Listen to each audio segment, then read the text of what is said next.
was going to answer your worst day, best day question. Go for it. My worst day. See, the problem with starting the way I did, where it just kind of fell in my lap and things sort of steamrolled pretty quickly, is that I didn't have a business plan, as I mentioned before. And so I was trying to do this the best I knew how, just from experience with my dad. And the first person I hired, I had worked a couple years previously in sort of a similar position, where I was paid incorrectly as a 1099 employee, which means they don't take out any taxes or Social Security or any of that stuff. And so the first person I hired, I had been paying her for a year before it was brought to my attention that I could be in like some serious trouble, because if there's any tax, I found out that the feds care about is the payroll tax. And this is where Marty comes into the picture. And so he really guided me through that. It was very scary, I gotta say. But I got through it, and I had to eat some money because of that. But and that was the downside. But you know, in the meantime, my business was flourishing. So I learned the hard way that it was happening. It wasn't flopping. It was growing, and we were getting really cool records to promote. And the other thing I want to say about that is that sometimes you are having a good day and don't know it. And I say that because a lot of times what's considered a success in your business is really highly determined by the expectations of your clients. And they might be different than your own.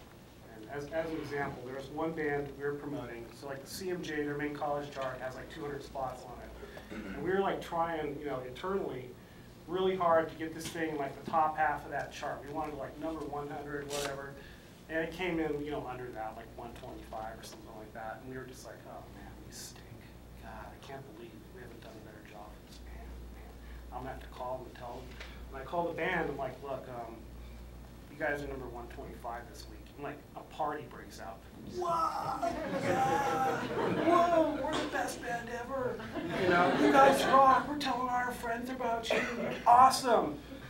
You know, I'm like, wow. And that was like kind of a big lesson for me, really, because now whenever we have, you know, what I call a career artist coming to us, where, you know, say someone like Marco Benevento, where he hires us to do publicity for a CD release party or something like that. It matters if people are there, because he's making a living off this. You know, some people come to us, and you know they'll have a good record, but the main thing is they just want it to be heard. You know, they know that they're probably not going to make a living as a musician, but they have something that's good, and they just want to get it out there, and they're happy with that. But you know, and so their expectations are, you know, in some ways different.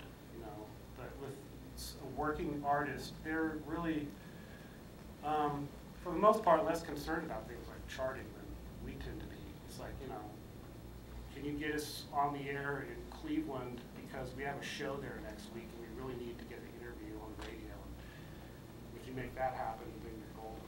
You know, so expectations from the people you're working with, what they expect from you. It's you know, I learned that that's something to discuss ahead of time and as you're going, and keep talking to the client. You know, let them know what's happening and what it means, and they'll pick your brain.